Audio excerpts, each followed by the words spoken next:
Okay, so good morning. Today's daf is Gittin daf Nun, that's 50. Over the last 2 days, we began the 5th chapter of Maseches Gittin. And unlike other chapters, this chapter really doesn't have much to do with Gittin. Rather, it's going to have to do with different kinds of collections of debt, although one of them is the ketubah.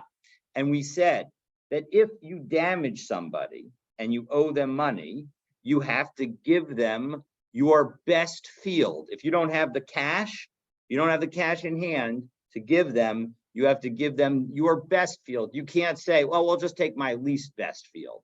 Now, of course, the field has to be whatever it is. It has to be worth the amount that you owe. But the point is that people like higher quality over lower quality. And so you have to give the highest field. But if you borrow money,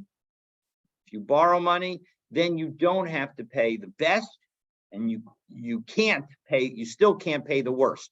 You have to pay average. However, when it comes to a ketubah, the document that protects a woman, she only gets the worst, because we're worried that we've seen a couple of different answers, but the bottom line is that we want to make sure that she doesn't need an extra incentive to get married. Women like to get married, and so as a result, it's okay, as she gets the right amount of money, but even the lowest quality field is sufficient. Okay, so Rebbe Meir though says no, ketubah comes from the middle. All right, and that was that. So now that was the Mishnah that we had at the very beginning of the parak. And the Mishnah said that all of these rules were for the benefit of society. Now, if we say that something is for the benefit of society, it sounds like it's a rabbinic rule.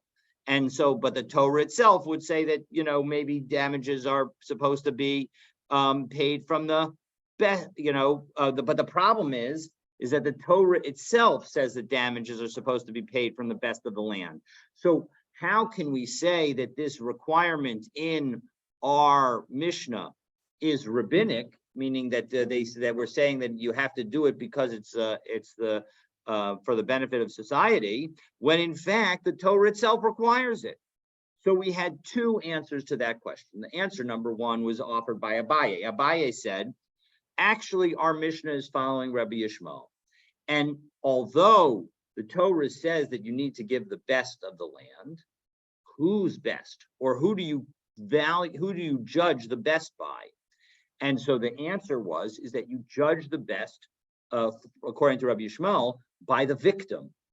And so if the perpetrator, as is often the case, is wealthier than the victim and has better fields than the victim, according to Rabbi Yishmael, the perpetrator only has to give an equivalent field to the victim's best field. And so that could be his worst field, right? The worst field of the perpetrator might still be the best field of the victim.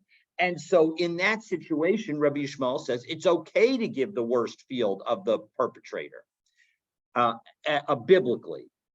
And so as a result, the rabbinic requirement is that even in that situation, the perpetrator needs to give his best field. And so now we've understood how our Mishnah can sound like the requirement to give the best field is only rabbinic, because it's saying that the perpetrator, who ordinarily might be able to give his worst field as long as that's the best that the victim has, he now has to give the best field.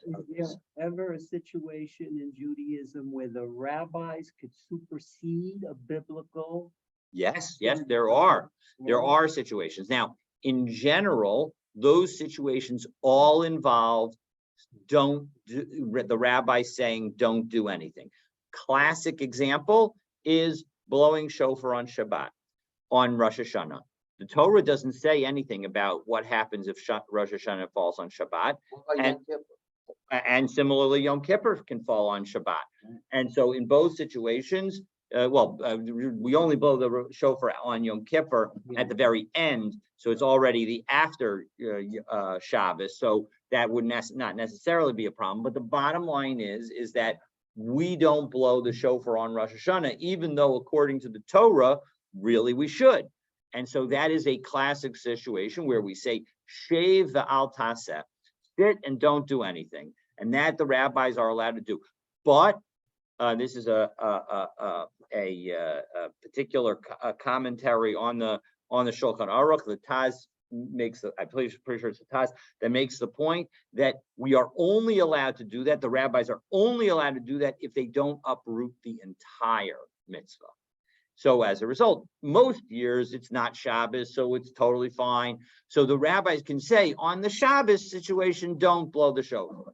But in general, you have to blow the shofar. But when it comes to others, and similarly when it comes to other mitzvot, if you want to, if the rabbis want to undermine the mitzvah and say, listen, temporarily don't do this mitzvah, they have the ability to do it. Another example is, a lot of them have to do with Shabbos, is shaking the lulav on Shabbos, right? We don't take the lulav and esrog on Sukkot, on Shabbos, because the rabbis say shave ba'al taseh. So that's the answer to your question. So, but back to our discussion in connection with the Mishnah. So again, our Mishnah, according to Abaye, follows Rabbi Yishmael, who says that the best in the Torah means that it's the best for the victim. And so as a result, even the worst of the perpetrator could be the best of the victim. And so there's no requirement for the perpetrator to give his own best. And so as a result, the Mishnah says that rabbinically, we're going to require him to give his own best.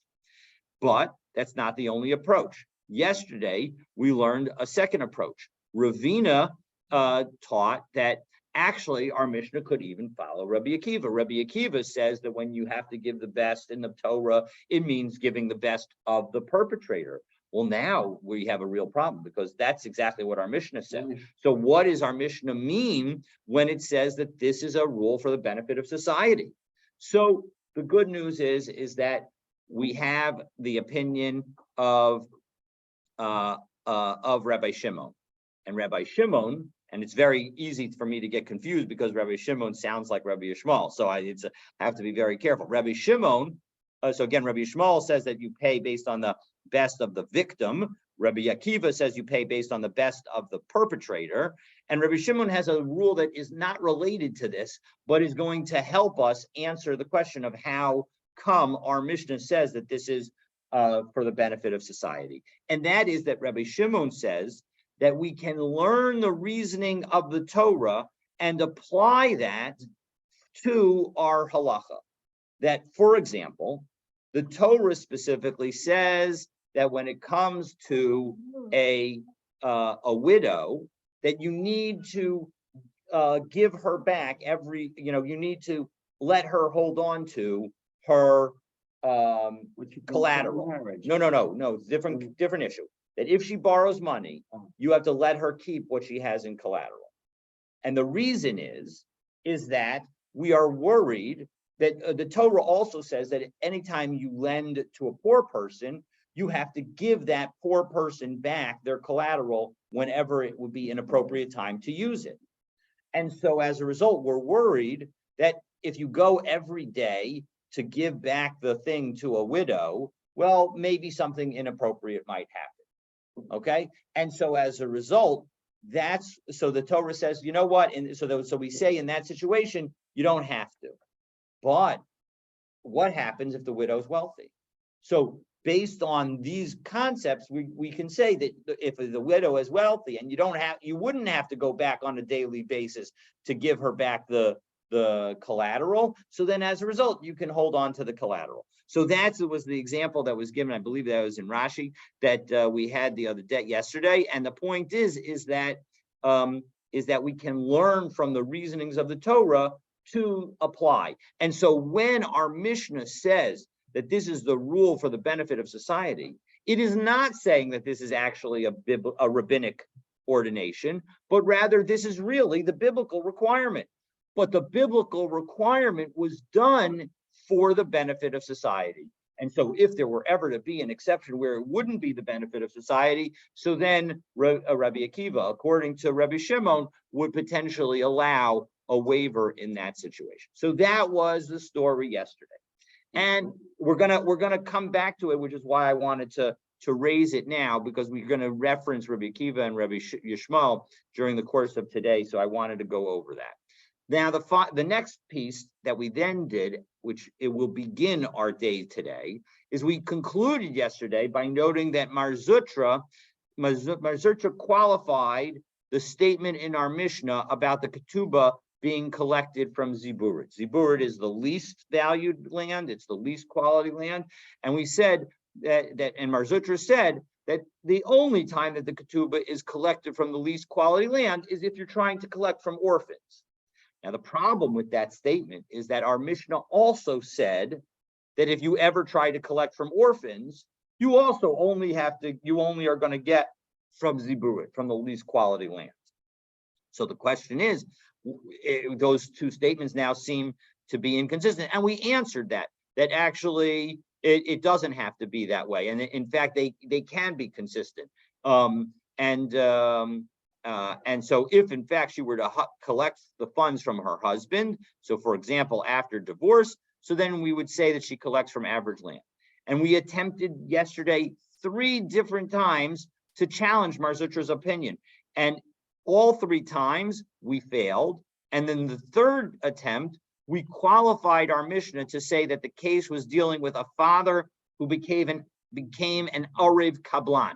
An Arev Kablan introduces this concept of guarantor. And there are a number of different kinds of guarantor.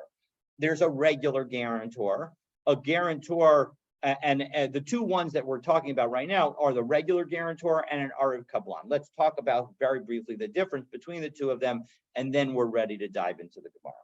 In a regular guarantor situation, Stan is thinking about making a loan to Mark, but he's worried that Mark might not pay him back. And so I say to Stan, listen, I'll guarantee the loan to Mark. And if Mark is unable to pay back, then you can come to me. Now, in that situation, Stan needs to go to Mark and actually make the claim and try to collect. And only if he's unsuccessful can he come to me. How many times? Just once. You have to just try once, but you have to try. And the loan has to be due. Well, how much money do you want to borrow? Let's say $100. Yes. $100. So Mark wants to borrow $100. So Stan lends to Mark $100, but it's because I agreed to be the guarantor. The loan is due in 3 weeks.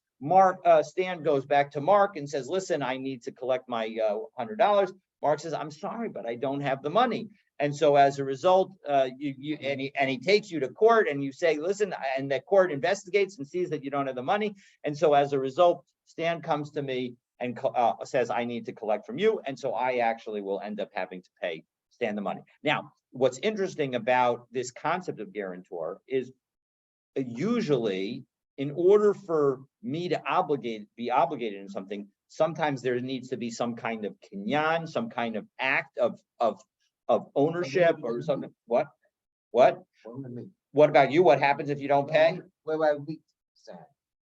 Where do you meet Stan in order to make him the pay? He'll come to your home to pay, to collect.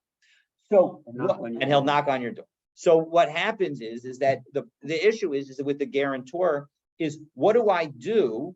What am I doing to sort of make this transaction a valid transaction? So the general understanding is that we're in the right volume. We changed volumes over the last few days.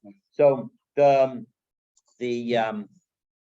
what I'm doing is Stan is giving me a benefit because he's doing what I asked. I asked that he lend Mark some money. And so as a result, in exchange for the benefit of doing what I say, I become obligated to Stan if Mark is unable to pay. That is the traditional kind of guarantor. That's the term Arev. An Arev Kablan is one level higher. That is where I tell Stan, you don't even need to go to Mark to collect. I'll get the money from Mark. So, and by the way, in the guarantor situation where Stan has tried to collect from Mark and Mark doesn't have the funds and therefore Stan comes to me, Mark owes me the money. Oh. Okay, so you don't get to keep the $100 for free. So the point is that exactly. So as a result, but in this situation, I tell Stan in an Arev Kablan situation, don't even bother going to Mark. I've got it. I'll deal with collecting from him. You only have to worry about me. And as a result, I will be your guarantor. Obviously, that's a much stronger guarantee than the other situation. Now, you have the right to go to Mark if you want in this Arav Kablan situation. Because because maybe Mark has the money and you see him out on the street and he's very convenient and it's easy to get it. So as a result, you can go to him. There is another kind of version where I tell you, don't even bother giving the money to Mark. Give the money to me. I'll give the money to Mark. Mark will give the money to me, and I'll give the money to you. And so it's essentially two separate transactions. And these have various halachic differences and raise different issues in the context, especially of charging interest. Now, of course, when we're all Jewish, that's totally irrelevant. There's no interest. 2 weeks before where I give back the same. Well, we were saying 3 weeks until you had to give it. Okay. So with that background about an Arev and an Arev Kablan, we are now ready to talk about pick up with the bottom line. Itmar, it was said, Arev de Ketuba Divrei Hakol Lo Mishtabed. When it comes to an ordinary guarantor situation, if somebody serves as an ordinary guarantor for a Ketubah, so I say to somebody's wife, I say to Shmuel's wife, listen, you marry Shmuel, don't worry about it. I'll be the guarantor on the ketubah. And if he doesn't pay the ketubah, I'll pay you. Well, everybody agrees in that situation, there is no obligation for me to pay the ketubah at all. Because, all right, and Rashi says this, Divrei Hakol Lo Mishtabed, and he offers two reasons. Chada de Arev Almahu. One is there has been no compensation to me. Nothing was done, no money was transferred that was somehow in my favor. Yes, this woman married the man, but that's not indeed, I'm doing the mitzvah by facilitating their marriage. Meaning if all they've got is just some butterflies and I'm helping them get over the butterflies, that's a fine thing. And the ode lav midi chasra. The second is the woman doesn't lose anything as a result of this, because the ketubah obligation is only on the husband, and if the husband can't pay, there's no obligation. The obligation goes away, and so as a result, she's not losing as a result of my failing to be a guarantor. She didn't put out any money that she's losing, and she didn't put out any money to marry him. And I would argue it's not completely clear, and although the R scroll says this only applies to the concept of her not putting out any money to marry, she also didn't put out any money for me to be the guarantor. So as a result, the point is that I have not done, and there's no kinyan involved, there's nothing. It is what is known as an asmachta. And asmachta is a word for just encouragement, or it's like a reliance. And basically, the issue is that we say that in generally an asmachta is lab. So the worst case scenario happens and a divorce occurs. You're a guarantor of the ketubah, no? No, even if I'm just a regular guarantor, the Gemara says I am not going, that I don't have to pay anything. So why even be?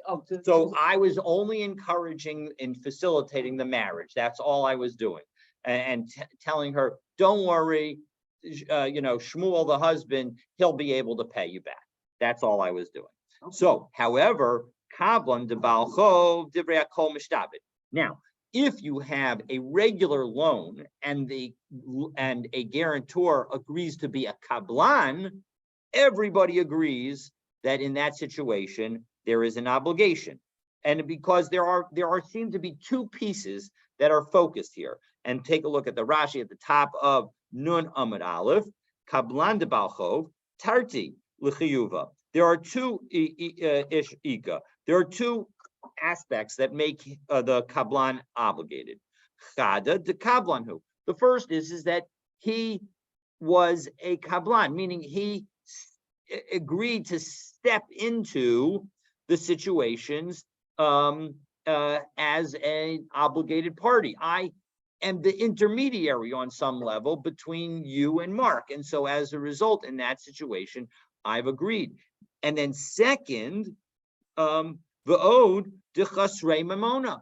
As a result of what I'm saying, Stan would lose money because Stan is giving money to Mark. And so if I don't serve as the guarantor, you would end up losing money. So those two actions, the fact that you effectively did what I said by giving him money, Right. and or did an action that cost you something as a result of what I'm doing, and I agreed to sort of step into this position, both of those warrant my being obligated.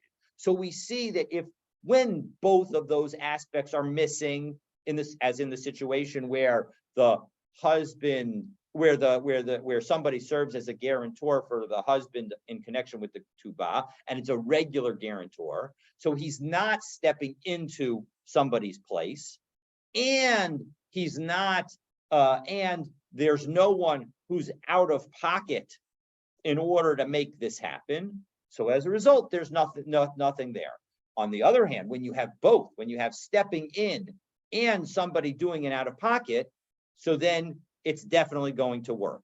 Now, what happens in the middle case? Well, that's where we have a machlokas. So, but all right. So, again, kablan de balchov de bria kol mishtab, oriv de balchov, the kablan de ketubah pligi. But when it comes to a regular guarantor with respect to a loan, well, in that situation, there is a loss of money.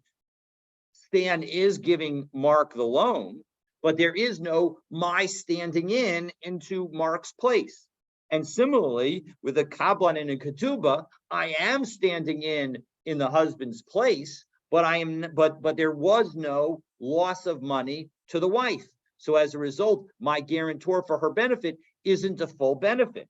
So as a result, that's where everybody argues. So Ikalamanda Amar Afalgav delay slay nichse liloba mishtabed, that when the guarantor becomes obligated, even he'll become obligated even though the borrower does not have any property. The Ikalamanda Amar Islay mishtabed, Ilay lo mishtabed. So the machlokas is the following: if either the husband or the borrower actually has the funds, then all of a sudden the situation is different, because now I'm guaranteeing a situation where the recipient of the guarantee feels a high degree of confidence that they're going to collect, because he has the funds now, and now as a result of my stepping in, maybe something else will happen instead.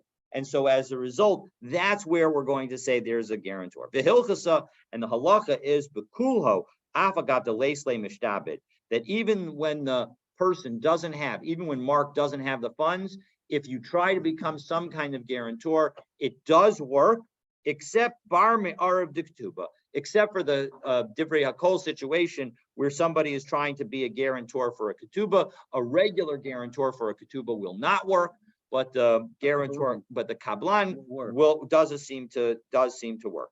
The afagat the islay lo mishtabed, that even in the situation where the husband has the funds, if I'm only becoming a regular guarantor for him, it will not work. Why? My taima mitzvahu David, because I'm just doing this out of the goodness of my heart, because I know that this couple really should just get married.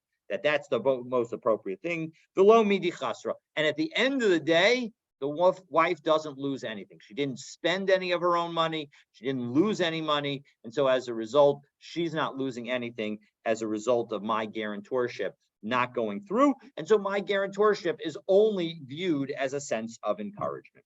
All right, so that was a brief aside. And now we have but again, we are in the middle of trying to refute Mar Zutra's statement. Again, Mar Zutra had said that when can a woman only collect from Ziburit, the lowest quality? Only when she's collecting from the orphans. But if she were to actually collect from the husband, as in the case of divorce, she would be able to collect from Benoni. So Amar Ravina Tashma, so Ravina comes in as going to give the definitive refutation. Mikara ditakantin when we made the initial decree, we had the following brisa. Yoter mimasha ish rotza lisa, isha rotza linase. Now, we had a brisa that explained why was it that we were going to say that a woman only gets to collect from the lowest quality. And the answer that we gave in the brisa is because more than a man wants to marry, a woman wants to marry, meaning that we don't need to give her the extra encouragement of allowing her to collect from better quality land. Now, if you were to say that that if she's collecting from the husband, she gets to collect from better land, but only when she's collecting from the orphans does she collect from ziburim, from inferior land. Hi mishum diyatmihu. We could have just said that it's the problem is because she's trying to collect from orphans. So the fact that we said no, it's not just that you're collecting from orphans. It's because women don't have a greater incentive to get married. That shows that in fact it's not only about the orphans, but rather it's really about her nature, and it's even when she's collecting from her husband. And therefore we say tiyupta de marzutra tiyupta. This is in fact an undermining of marzutra, and so we have refuted marzutra's statement, and we are ready to move on. Okay. So we had one statement of marzutra that was rejected. Now we have another statement of marzutra. So Amar marzutra brei de Rav Nachman mishmei de Rav Nachman. So marzutra said in the name of his father Rav Nachman, shtarchov hayotzim al hayisomen. If you have a document of indebtedness that in fact that you want to now collect from orphans, af al pi shekasav bo shvach, even though it's written in it that you can collect from the best stuff, Eino Gova element haziboris. Tough luck, you are stuck with collecting only from the least. So I might have thought, listen, so Stan made the loan we'll stick with Stan's loan to Mark, right? So Stan made the loan to Mark, and in that loan document, it says ordinarily creditors are only allowed to collect from the middle quality. But Mark, in order for me to make this loan to you, you need to allow me to collect even from your best field. And Mark says, listen, you know what? I'm willing to do it. I really need the money. And so, or if you go to collect from Mark, everybody agrees you get to collect from the best. New situation. Instead of with Mark, you're doing it with Shlomo. Shlomo has children, has sons, and you have the relationship with Shlomo. Unfortunately, now Shlomo dies. And now you need to collect from his sons. Are you allowed to use the fact that it said in the contract that you get to collect from the best, or do you have to collect from the ziburas, the lowest quality, because after all, you're collecting from orphans? So which rule is it that applies?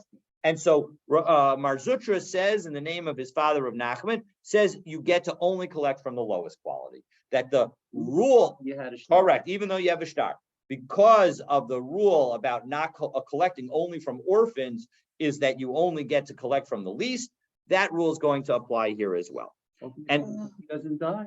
right, well, exactly. So Amar Abaye, Teda de Balchov Dine de Bebenes. You know what? Abaye says this makes a lot of sense, because if you didn't have that written in the document, what are you supposed to collect from? Our Mishnah says you collect from Baininus.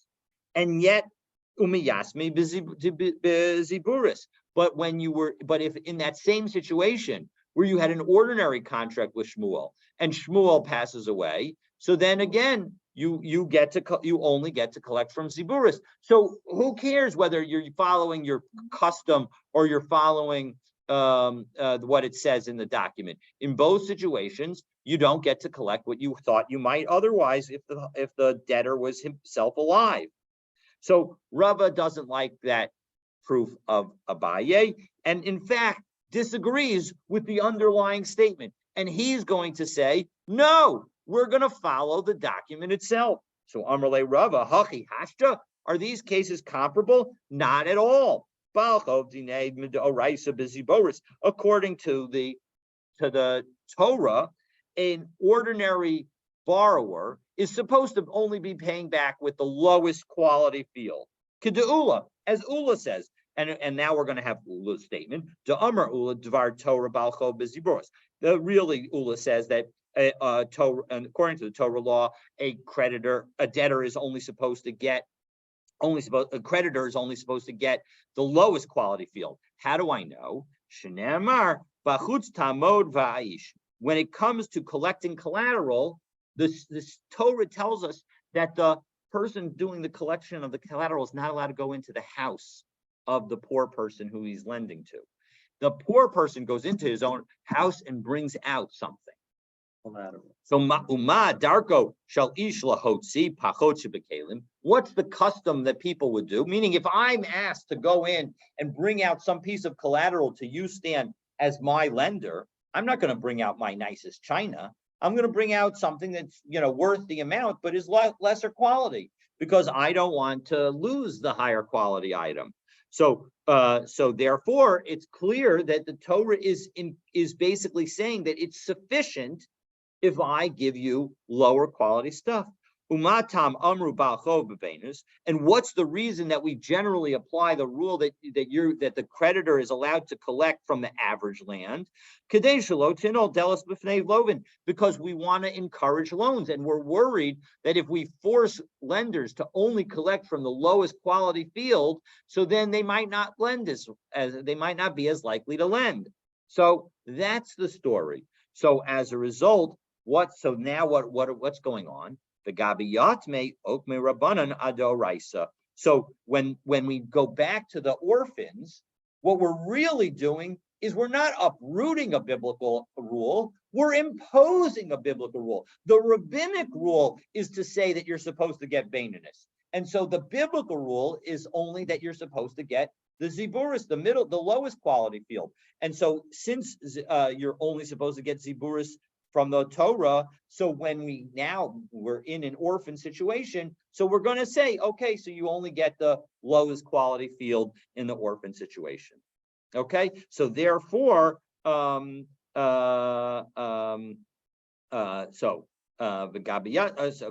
Elahacha, but here in a situation where you specifically said in the contract that you wanted the best land,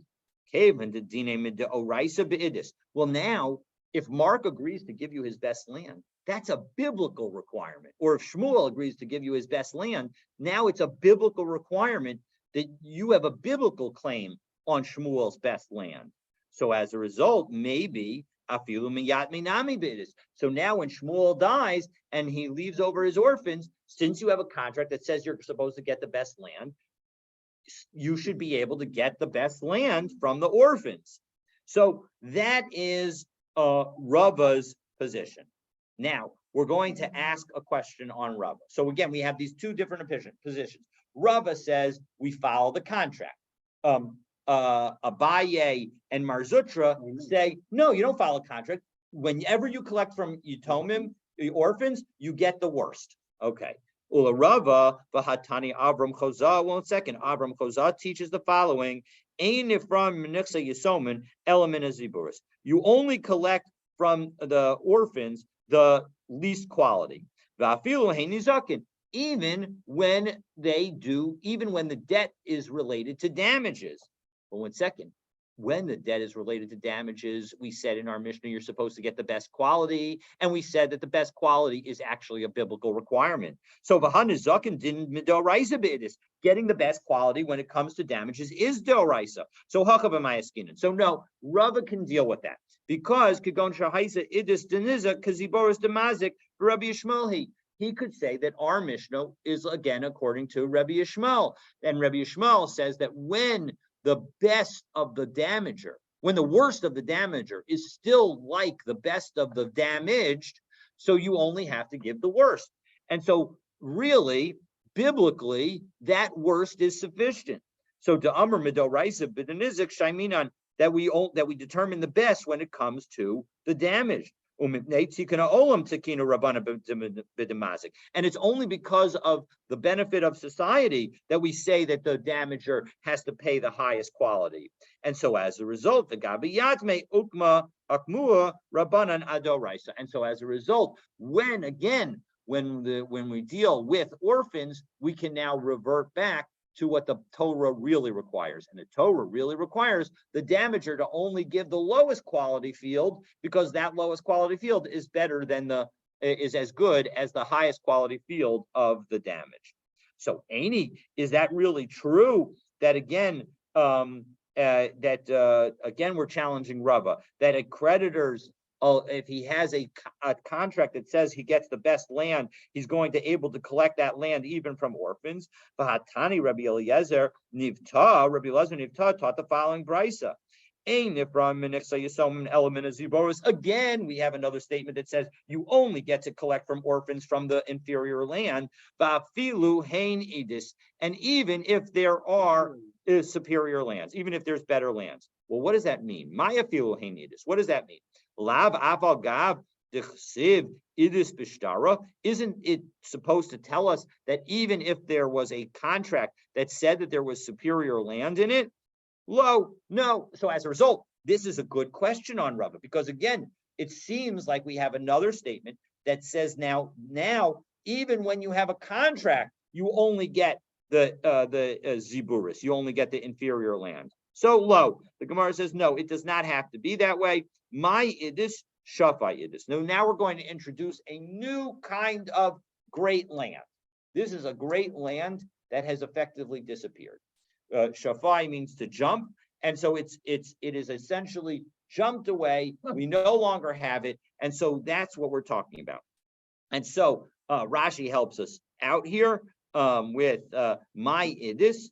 So my idis, the katani hacha. This is a Rashi 3, 6, 9, 12, 15, 18, 17 lines down in the narrow lines. My idis, what diktani hacha? What is the idis that we're talking about here? The afalgaf the kasva bishtar halva. That when it's written, even though it's written in a loan contract, einagova mimena, that you're not going to be allowed to collect from it. Kigon dishaf idis. We're talking about a situation where the idis jumped. La'achar halva, after the loan. So you made a loan to Shmuel saying the following: I'm going to collect from your best field. Shmuel has this field. We'll call it field A. Maybe we'll actually call it the beautiful field. The beautiful field is what he has, and so you're saying I'm going to collect from your beautiful field. The problem is that after you made that land, kafza milafanav she'ena yachol legabot. It suddenly became something that's not worth collecting from. Kigon shenat lua masikin, maybe bandits took it. Oh nishtafa, or it became damaged by wind. Oh shetipa nahar, or became submerged in water. Debatale. So tanaeha demahashta. I'm sorry, Tanaya. So as a result, you no longer have the ability to collect it. Because what can Shmuel say to you, Stan? Shmuel can say to you, ziburis midoraisa, that you now have to collect from my least good land. Umishum shelo tinol delis amor rabbanan beinanis begabiyatme ukme adoraisa. Really, you were going to get beautiful field, that beautiful field. That beautiful field is no longer here. You can't collect that. And so as a result, you go back to your ordinary status. And your ordinary status is biblically, you get the worst, but because we want to encourage loans, we're going to give you the middle. But now Shmuel dies and you're collecting from orphans, we're going to stick you back with the biblical requirement. And the biblical requirement is that you only get the least. Even if the star went above. Even if the star had, that you're supposed to get from the best, because we're talking about a situation of shafai idis, where the best disappeared. All right. Kida Rava, the Amar Rava, Hazik Ziburis, and indeed, this statement is consistent with another statement of Rava, because what does Rava say? Hizik Ziburis, if you do damage to inferior land, Gova mina idis, right? Whenever the damager does damage, it doesn't make a difference what they're damaging. That damager has to pay back from the best. But shafai idis, if that best now suddenly disappears, all of a sudden the best field goes away. Now, tough luck, gova min habeinanis, you only get from the middle. Why do you get from the middle? Because again, you're supposed to get from the worst. But because we're going to, we don't want you to get from the very worst, we're going to give you the average. And so as a result, and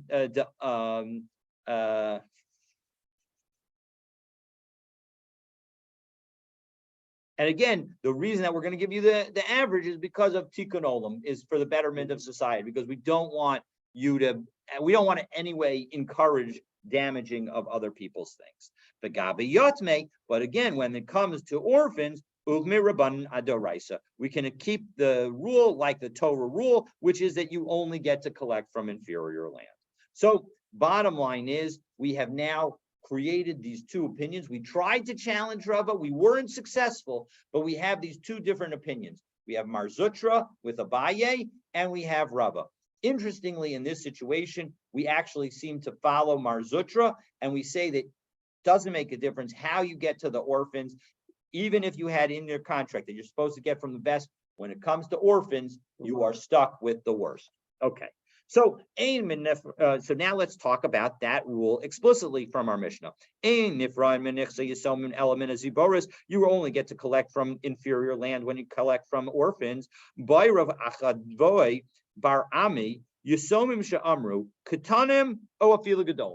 we say orphans, do we mean minors who are orphans, little kids, or are we talking about adults? So Takantahi de Abud, and we're going to now explain the question. Takantahi de Abud Arbanan Gabi Yatme, when they made this decree, when the rabbis made this decree regarding orphans, Liktanim Avur Rabbanan, Uligdolim Lo Avur Rabbanan, did they only make it for minors but not for adults? Odilma, or maybe Mishum Delom Mesik Adaita Blumalva. Look, at the end of the day, it's not coming into the mind of the lender to meet Love Vinafle Nixi Kame Yatme. That all of a sudden the borrower is going to die, and now he's going to have to collect from the orphans. And as a result, since that's not in his mind, to have a Noel Delis, that because if it wasn't in his mind, maybe he would not lend for that reason. But we're going to say it's not something that he would have in his mind ordinarily, and so as a result, he won't stop lending. So as a result, we don't need to make a decree. And therefore, even when we collect from Gedolim, he can collect from orphan, a girl under 12 and a half, a boy under 13. Yes, that well, under 12 would be for a girl. Under 12 for a girl, and but 12 and a half is another stage. You're absolutely right, but 12 is usually and 13 for a boy. And 13 for a boy, exactly. So Tashma. So now again, we have this question: Are adults adult orphans also included in this requirement that you only get to collect from zibur, from the worst co-op, from the inferior land? So Tashma, Titani Abaye Kashisha, taught Yutomim Sha'amru Gedolim, that when we talk about orphans, we're talking about adults. The Ein Sarach Lomar Katanim, and certainly we're talking about minors. Now, 1 second. That statement could apply to two different things, because there's another rule that we have when it comes to orphans. If you try to collect, even if you have a contract that says that Shmuel owns you money, if Shmuel's now passed away and has left orphans, you have to swear that Shmuel never paid you. Okay, and so as a result, maybe that when we say that that it's true for adults and certainly true for minors, we're talking about the oath. The Dilma Hani Mila Inyan Shvua. Maybe this is with respect to the oath. The Gadol b'mile de avuab kekatan dami. That when it comes to children of anybody, they are, even if they're adults, they don't know what the business matters are of their father. And so as a result, even adult children are like minors because they have no idea what their father was into with respect to it. And so as a result, aval the Inyan Zibur is low. But maybe when it comes to the actually collecting from inferior land, we would allow collection from better land when the orphans were adults. But that's not, in fact, the halacha, the hilchasa, as we turn to Nunam Abet.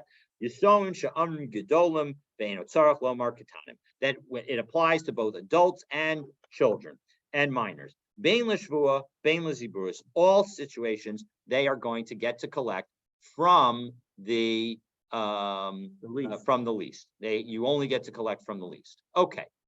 Next. So, ein ifram min nechasim mishubadim. We said that you cannot collect from encumbered properties b'makom sheyesh b'nei chorin, when there are unencumbered properties. Say now the term mishubadin. Now, what is that really? What are we talking about? We're talking about the following situation. Stan lends money to Mark.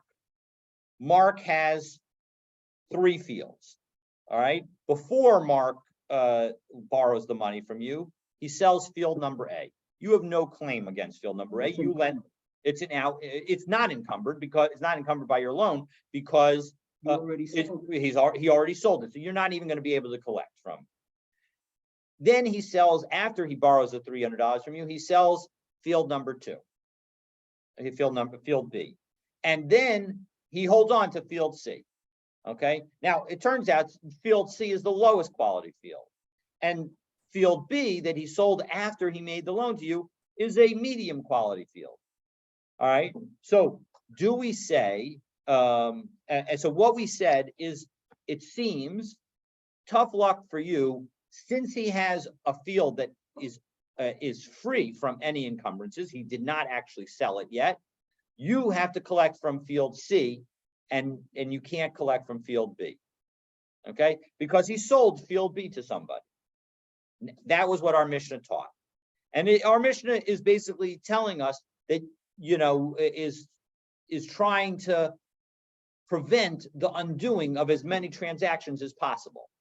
Wouldn't the encumbered field be something like a lien if I were to collect? Yes, it would be like it's encumbered by your having loaned money. It's as if you have a mortgage on his property. Correct. So let's say the field B, the middle field. Yep.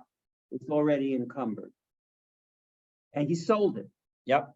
He doesn't make good on paying me back my loan. Wouldn't the field that was sold to the B field, wouldn't I have a lien You and go to do. that creditor and say, pay me? You do, except that Mark has field C. And so C is still available. C is still available. So before you get to go to somebody else, C. you got to go to C. That's what our Mishnah said. All right, that's Right? understandable. Exactly. Now, what happens if instead of Mark selling field B, he gave it away? That's what we're going to talk about right now. Oh, All right. So let's take a look. So again, you cannot collect from fields that Mark sold if you have a case where there's fields that Mark still holds. But what about if it's a gift? Did the rabbis make a decree because of the loss of purchasers, right? Of almatana deleka pseida lekuchos low, but when it comes to a recipient of a gift, he didn't pay the purchase price. He doesn't have that same kind of loss. Odilma, or maybe matana nami ilav the isle hanamine. If the giver, if Mark didn't get some kind of benefit from the recipient, lo yahiv le matana, he wouldn't have given the gift. So even though there's no formal purchase price, there's an informal purchase price. Therefore, it's like a case of a situation where you have a purchaser, and therefore we would still prevent it. So Amarle Baruch Shisha Braid the Rav Achista the Rav Ashi. So we had the potential answer. Tashma, come and listen. Shchiv Mira, somebody on their deathbed. Sha'amar. Tanuma times those Laploni, Ushlosh Meot Laploni, Varba Meot Laploni. If you say give 200 to A, 300 to B, 400 to C, Ain Omrim Kola Kodem Bishtar Zacha. We don't say that there's any preferential treatment of A, B, and then C, because they were just 3 separate statements. And so as a result, there's no ordering associated with it, even though, of course, you can't write all 3 at the same time. You can't say all 3 at the same time, but we're going to treat it as if all 3 were said at the same time. Lefikach, therefore, Yatza Alav Sharkov, if somebody comes out with a document that is owed money by the person who is ill, Gova Mikulan, he collects from all of them. Aval im amar, but if the person on the deathbed said the following, Tunu matayim zuz leploni, ba'acharav leploni, ba'acharav leploni, give 200 zuz to A, 300 zuz, and then give 300 zuz to B, and then give 400 zuz to C. Well, omrim kola kodem b'shtar zacha. Then we have to go in the order of the contract. Lefikach yatsa alav shtarko. So now, as a result, again, Mark has now given away to the fields A, B, and C, and Stan is now coming to collect. Govim mina achron, you have to collect from the last one first, assuming Mark doesn't have anything left, because the last one is the least encumbered, right? Because it was the last one out the door. So Ein Lo, if that last one doesn't have Gova Mishlefanav, then you have to go to B and then get from B. Ein Lo, Gova Mishlefanav, Mishlefnefanav. Then you go to A. So you have to go in reverse order. You don't get to choose because, and the bottom line is that the proof from here is the Abal Gap to Kama Bainanisu Basra Ziburis. That's true, it seems, even though maybe B was the one who got the medium, and the last one, C, got the least. Right. So in that situation, and yet Miziburis Gabi, you get from the least. Lo Gabi, Shmamina, B'matana Nami of a Rabbana Takanta. After all, this seems to be talking about deathbed gifts, which seem to be matano, gifts, actual gifts. So the Gemara is going to reject it. We're going to go through and come up with 3 different rejections. So it is going to be rejected. But the bottom line is we're going to have 3 different approaches towards the rejection. So Hachav first rejection. Bebalchov, we're talking about where it was not actually a gift that Mark was giving, but rather it was, or that the person on the deathbed was giving, but rather it was paying off creditors. Well, 1 second, Tanu Kamar, but it said specifically that where the guy was giving. Tanu B'chovi, he meant giving to my obligation, towards my obligations. Velechse Shtara Demand Kadim. Well, 1 second, why would you focus on the order of the gifts? We should focus, if there's debt, you focus on the day that the debt is, on how old the debt is, because an older debt is considered more less encumbered than a more recent debt. You have to go after the more recent debts first. So if Mark owes you money from January 1st, and Mark has paid back somebody from January 2nd, January 3rd, and January 4th, well, first you collect from the person from January 4th, then you collect the debt on January 3rd, and it doesn't make a difference what order. If he gave the January 4th person first, you still get to go to the January 4th person before you go to the January 3rd and before you go to the January 2nd. So what does it matter the order that Mark gave them in? So again, let's take a look and see whose contract is the first. Well, we can say that there's no contract. Well, 1 second, we said specifically in the Brisa, we specifically said whoever comes first in the document. That seems to suggest that there were documents. No, Bishtar Pakadta. This is the document that we're talking about when we reference the document. It was the document where the person in the deathbed gave their instructions. So that's possible answer number 1. Answer number 1 is that no, you don't have to say that proves anything about gifts. Now, the truth is you could even say that brisa is talking about a gift. And v'lo kasha, my gova min ha'achron, what does it mean that the last one is collected from? Ein nifsad ela achron. The last one is the one who loses first. So, for example, Mark gives first his best quality field to A, his next best quality field to B, and his lowest quality field to C. Now, you're allowed to collect from his average field. So you get to say, well, there's A, that's the top, I don't get to collect from that. There's B, that's the average, and there's C, that's the lowest. Now, even though B was given away before C, you get to collect from B. But what does it mean? But the problem is this Brisa seemed to say that the third one, C, is the one who loses. So what does it mean that C loses? C loses because B, after you collect from B, can go to C and say, listen, Mark, when he gave those gifts, he gave them in a specific order. And my gift was taken away. And so I'm supposed to get your field. And so B has a right to claim from C, the field that Mark gave to C. And so that would be the situation. That's what it means that the achron. All right. Or you could say, you know what? You don't even have to get into all these complications. All the fields were of exact same value. And so as a result, we have a new rule that when everything is the same value, you, Stan, you don't get to go choose from among them. You have to go to the last one. The last one is the one that C had. Okay, so that was that. So now our Mishnah said, Ein motziin la'achilos peros. You don't, you know what? I think we will. All right, so in our Mishnah, we dealt with the cheated buyer of a stolen field. Okay, that was one of the cases that we had in our Mishnah, where Reuven stole the field from Shimon and sold it to Levi. Right. And now Shimon or Stan, Reuven stole the field from Stan and sold it to Levi. You, Stan, you get to go to Levi and collect. Now, Levi has a claim against Reuven. He has two claims against Reuven. He gets a claim because he purchased the property from him. So there's the purchase price.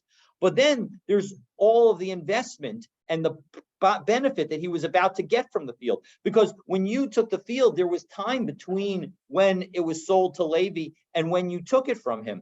And what if there was fruit on the field that Levi planted? There's a claim that Levi has associated with that. So what we said in our Mishnah is when it comes, we didn't say anything about the main claim. And the answer is that the main claim from that Levi has, he gets to collect from even the best of the fields for that. I'm pretty sure. But and he gets to collect, most importantly, from even encumbered fields that Reuven had. So if Reuven had a field that he actually owned and he sold it to somebody else, Levi would be able to take that field away from that purchaser, assuming that that purchaser bought it after Levi bought his stolen field. Okay, but what about the fruit? Does he have a claim on the fruit? And he has a claim against Reuven, but he can't claim the fruit from fields that Reuven already sold. That's what our Mishnah said. Our Mishnah said that when it comes to the fruit that is on a stolen field, the claim of the cheated buyer is limited to the thief. He cannot go to land that the thief has sold to other people. And the question is why? Well, for the answer for that, you're going to have to stay tuned for tomorrow's daf. Let me go back to originally what happened. Okay. I lent Mark $100. Yeah. And now I want to collect. He had 3 fields. Field A and B both encumbered. Meaning when we say encumbered, it means that after he borrowed the $100 from you, he went and sold A to buyer A and sold B to buyer B. Yep. I could collect. I want my $100 back. Can I? But C is the inferior field. C is in the inferior field. I want to collect because I know, but you're stuck. That's what our Mishnah said, is that you're stuck. So I have to cook. That's it. I'm done. You're done with that. Correct. Because what? Yeah, well, in 3 weeks. Something else. Well, the 3 weeks are up now. Right. And so now Stan wants to collect. But in those 3 weeks, you had 3 fields. You had field A, field B, and field C. You sold, field A was your best field, and you sold that one. And then field B was your second best field. It was your average field, and you sold that one. And all you're left with is field C, which is your worst field. The unfortunate situation that Stan is in is that when he comes to try and collect from you, since all you have is field C, he is going. I don't buy all those A, B, and C. Now, if in fact you had sold all 3 of your fields, then now you have a case to collect against field B. You would be able to collect from field B. Okay. Let's say, we're using money and fields, which might not be equivalent because it didn't happen that way necessarily. We're going to assume that all the fields are worth $100. But let's say the field C I could collect from. Yeah. But the entire field C is less than $100. I'm stuck. No, then you're not stuck. You get to collect all of field C, Right, And so let's say say that's it's the a field- $90. $90, so you have $10 left. You get to go back. If he doesn't have the money, you get to go back to the. A or B? Well, No, B. B, because it's the average field, With the new owner. with the new owner So and say, I get $10 worth of your field. Ah, okay, now I understand. Okay? All right. Have a wonderful day. We'll look forward and pick up tomorrow at the 2 dots on Nunnambet and look forward to continuing our learning together. Thank you very much. Wonderful.